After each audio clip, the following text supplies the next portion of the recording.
It's time for Banking on Solar. This is your host, Bart Frischneck. Solar developers, investors, and lenders risk losing projects when they bog down during financing. Banking on Solar is the podcast community where energy transition project financing stakeholders share lessons learned so that more projects get built. On today's episode, you'll hear from Beth Goldstein. Beth A. Goldstein is a partner at Sherin and Lodgen LLP's real estate department and chairs the firm's Renewable Energy Group. Beth's clients are engaged in complex renewable energy transactions, including construction and permanent financing of clean energy facilities, permitting, development, and leasing for solar and battery energy storage projects, energy regulatory matters, and transactions involving the purchase and sale of renewable energy projects. In 2021, Beth was named an Energy and Environmental Trailblazer by the National Law Journal, recognizing the top energy and environmental lawyers across the nation who have moved the needle in their field. She has been recognized by Massachusetts Lawyers Weekly's Top Women of Law and as a rising star by Massachusetts Super Lawyers. Beth has provided counsel to both lenders and developers and brings a decade of experience in the renewable space. You'll hear some of the wisdom from that learned experience come out in today's conversation. Now, on to the show. Beth, it is really a privilege to have you on the podcast. I'm really excited for our conversation. We've chatted about a number of issues in the renewable industry and the solar industry, and excited to have you as an expert from the legal perspective on the show. And I know you can bring a unique perspective to the developers, the investors, the lenders, everyone who's in this space trying to get more projects built. Thank you again for being here. I'd love to start with you sharing a little bit of your background about how you ended up in renewables and specifically you're working on solar and some of the other projects that you've been part of. Sure. Thanks, Bart. Happy to be here as well. My background was in commercial real estate and finance, representing lenders and developers in commercial real estate. And we had experience in other tax credit financing. So new markets tax credits, historic tax credits. At that point, we began representing various lenders in solar because they were transitioning from those other tax credits to solar lending. And eventually I went partly on the dark side, started representing some developers after I learned their business from the lending side.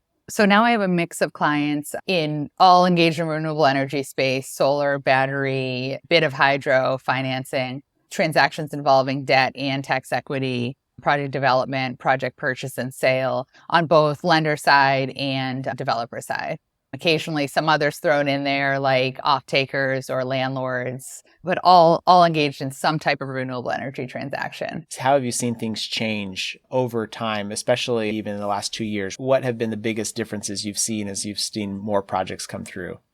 One thing that's been interesting is state level incentives change all the time. And as a client gets into a new area or a new space, they'll learn the New Jersey renewable energy programs, and then suddenly they want to do a deal in Maine and they're learning the Maine program. So I think the learning process never ends because there's 50 state level incentives, or there may be 50 state level incentives, and then there's federal incentives.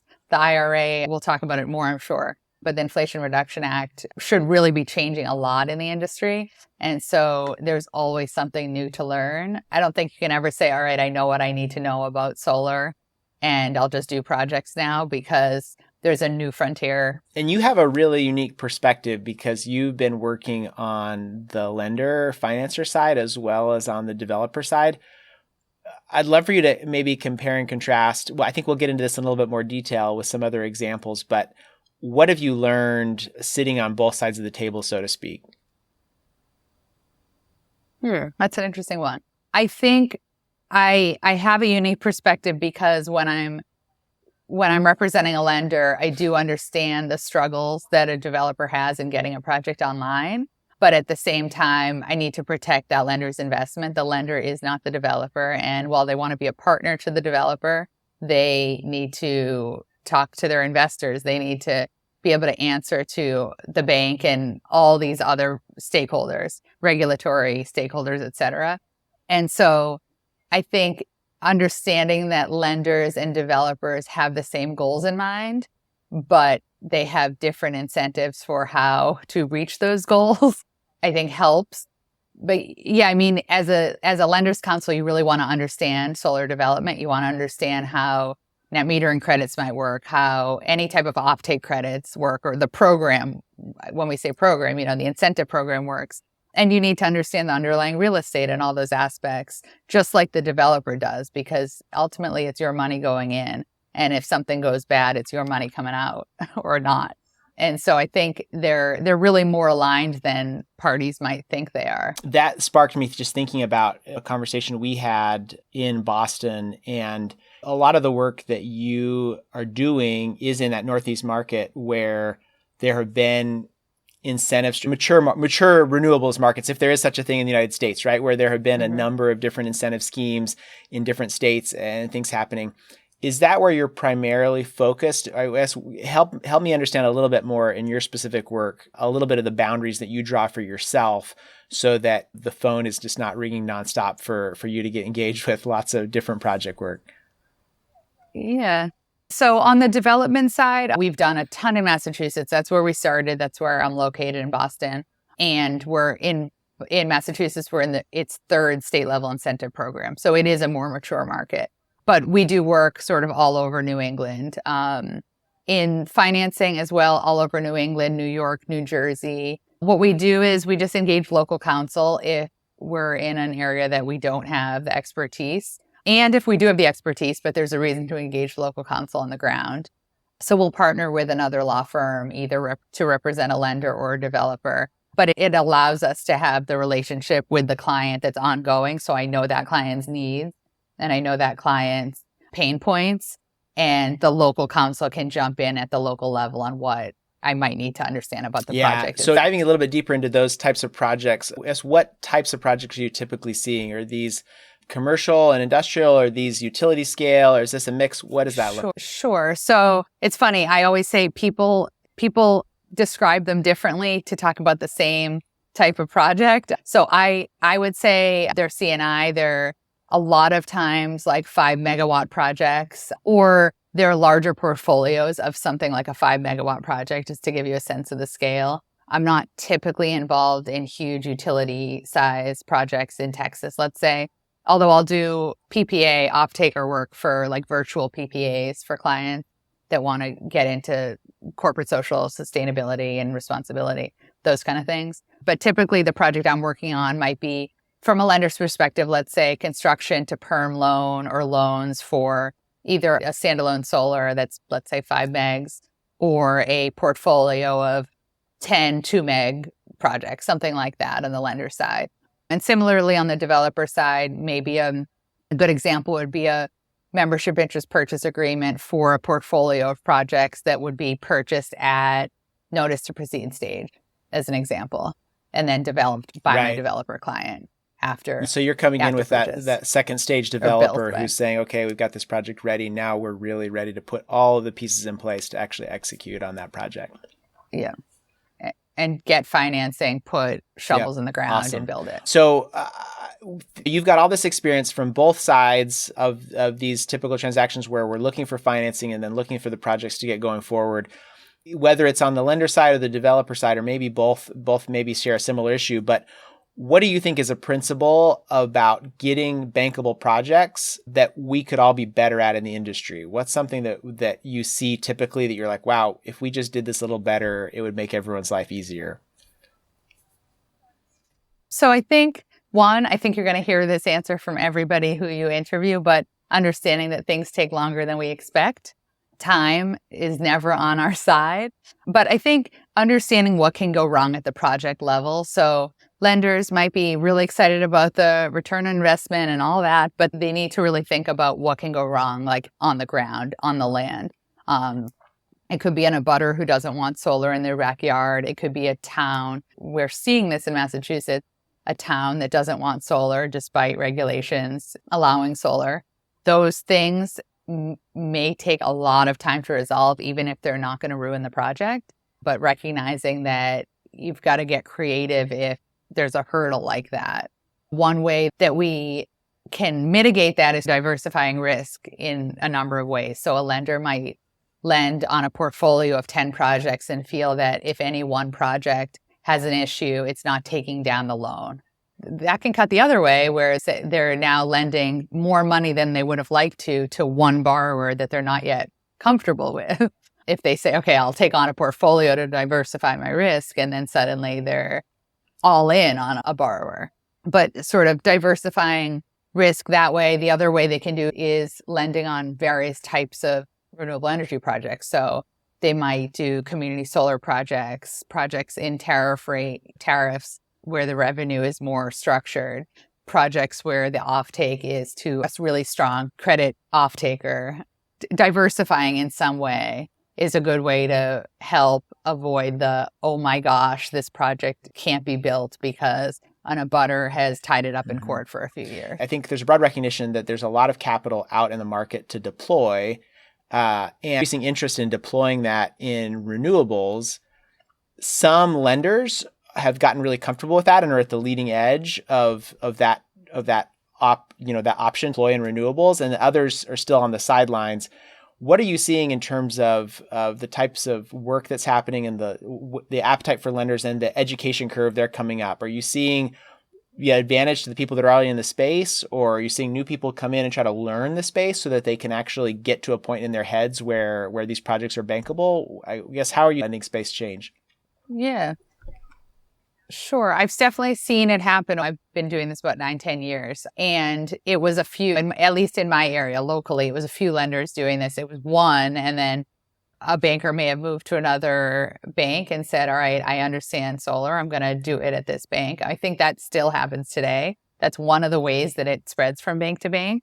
The other way, I see lenders that are not yet in the area starting out as participants. So they don't necessarily have the responsibilities of the lead lender, but they learn the program via participation. And that's a good way for a lender to sort of sit on the sidelines, watch everything play out, understand what's going on, and have a stake in that loan, and then later on be in a position to be lead lender. But yeah, I do think some of these banks have been in the area for 10 years, and some are still sort of waiting. And I think my lender clients would agree that it's been a good investment once they got smart, but it takes some work. A loan officer or lender really needs to start studying up and paying attention and asking questions and not being shy about trying to learn from another banker or their counsel or whomever they can soak up information from. I definitely see, at least using the Boston area as an example, lenders are fairly friendly. They share deals, they collaborate on deals, and I think it allows more people to get into the game. Awesome. All right, I want to switch gears a little bit and think about maybe some deals gone wrong. What lessons have you learned, or what potential tracks have happened throughout this process? Sure. I think it all goes back to sort of the understanding what can go wrong on the ground that we talked about. I've seen deals where an abutter is unhappy about an access easement that needs to go across their property and holds up a project for 2 years in litigation. One issue we keep seeing in Massachusetts is related to taxes. So for an example is a developer signs a payment in lieu of tax agreement for personal property taxes with the town, and their real property taxes have been relatively light because it's been undeveloped land. And the solar goes online, and suddenly the tax assessor raises the real property taxes high. And they say, whoa, my pro forma does not reflect high real estate property taxes and these personal property taxes. And so there's just a number of ways that financially a project can be not what we expected it to be. And I think you learn as you go. There's always going to be something that could go wrong, and you can't anticipate everything. But each time you have a problem like that, you learn one way to try to avoid it in the future or mitigate that risk in the future, leaving a bigger buffer for taxes in the pro forma, for example. That only has to happen once for a lender to say, wait, we could do this a little bit better. For sure. Are there any patterns, if you thought about, the anatomy deal, are there any patterns that you've seen in terms of the capital stack or other aspects of how those deals come together to be successful? I think a lot of it is a developer and a sort of a group, a developer, investor, and lender that have done a deal together. They learn the first time. The second time is so much smoother. They know what each party's pain points are and what each party is really focused on. Because a developer's not focused on everything. They have certain things they really need from a lender, let's say, and a lender similarly. Getting through the difficulties of a first deal together usually leads to a lot more business together.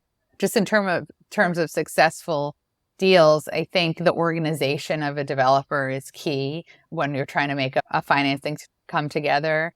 You can save a lot of time, energy, money in just keeping everything organized and delivering, like we joke about it, but delivering a beautiful data room with everything organized how the lender might like it.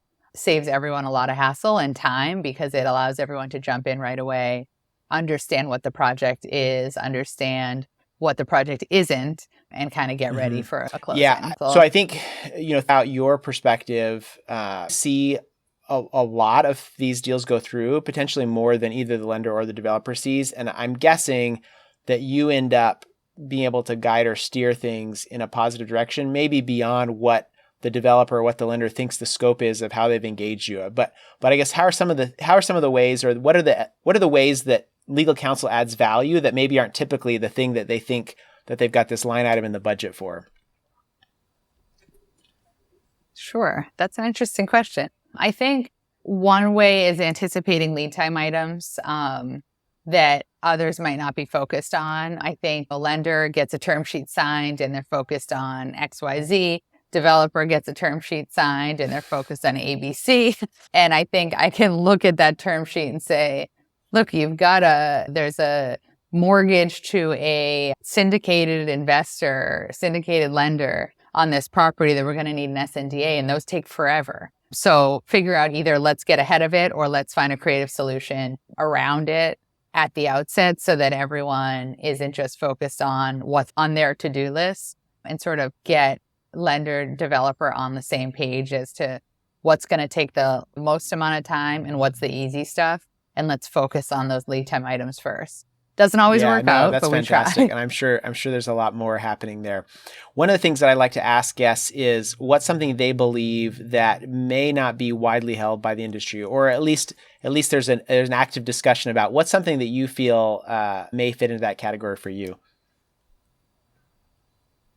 Sure. So this might be overly simplistic, but I've had a couple of clients and contacts who are really eager about battery energy storage, which is a big deal right now, said solar's dead, solar's old news. And I think I don't agree with that. I think the deal volume we've had in the past couple of years, and then the IRA and new provisions in the IRA would beg to differ. I don't think solar is going anywhere. I think there are a lot of states that could still be doing a ton more to incentivize solar. And then those states that have incentivized solar are hopefully getting more and more creative to keep that going. Yeah, you've got to believe that the rate that we're going, the amount of capacity, generating capacity in solar that has to be installed is just massive. And so that may look different. Some of those early players may feel like it's dead to them because they're like shiny object, right? They're like, let me go on to the next thing. But from an industry perspective. Yeah.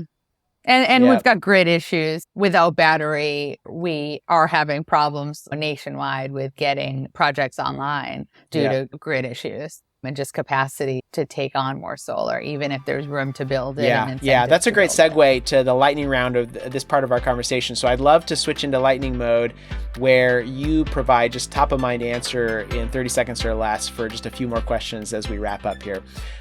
It's related to the grid, maybe it's something different, but what emerging trends do you see affecting your livelihood and business as it relates to renewables and project development? So now I guess I'll go back to this, batteries. The IRA made clear that investment tax credit is available for standalone batteries. And I think we're going to see more and more of that now that folks are comfortable that projects that might have not penciled out before they were clearly getting ITC can. And so I think we're going to see a lot more storage. And then the addition of adders, instead of 30% investment tax credit, being able to get maybe 30, 40, 50%, I think is going to bring on a lot more challenges and exciting projects. What do you see as the biggest bottleneck for the continued growth? I think a lot of people will say construction equipment delays. That's been a big issue. It continues to be a big issue. And then on the flip side, we just talked about the IRA making things exciting for solar and renewables, but understanding how those adders work, understanding all the terms of the IRA. People are really excited about the transfer of ITC that the IRA introduced, but nobody seems to understand how to do it yet. So I think learning, and I'm still hearing a lot of people say, we've got to figure out this transfer provision. And I'm not yet seeing it in action. Sure. Here's just a little bit. What does a successful day look like for Beth? Either work or non-work related. What does that look like for you? So I guess work related, I really enjoy talking to maybe an existing client on a new deal, trying to structure it, help them get it from a potential to a definite deal. That's a fun part of the day always. Talking to potential new clients or introducing people. Solar and renewables it's a small world. And so I spend a lot of time just talking to people and introducing and being introduced to other people. Personally, try to exercise, try to stay sane, try to spend time with family. I work a hybrid in-office, at-home mix, which has helped a lot. Very good. Beth, this has been a fantastic conversation. I'm sure there are people that may want to follow up with you. What's the best way for them to connect with you personally? Sure. They can find me on LinkedIn, Beth Goldstein. My firm is Sherin and Lodgen LLP. Email is bagoldstein@Sherin, SHERIN.com. And LinkedIn's probably the easiest way to find if you want to reach me. Be happy to chat with Thanks, anyone. Beth. Really enjoyed this conversation, and I'm sure we're going to have conversations in the future as things develop. It's an exciting time to watch. Thanks, Bart. Appreciate you having me. Please leave a review or share this podcast with others so that we can get more people banking on solar. If you have an interesting guest idea or someone else you'd like to see on the show, please leave a voicemail at the website, bankingonsolar.media, or me a note at bart@bankingonsolar.media. You can also find me on LinkedIn. Now is the time to be banking on solar. There is money to be made and the planet to save. For now, I'm Bart Frischnecht, and this is Banking on Solar.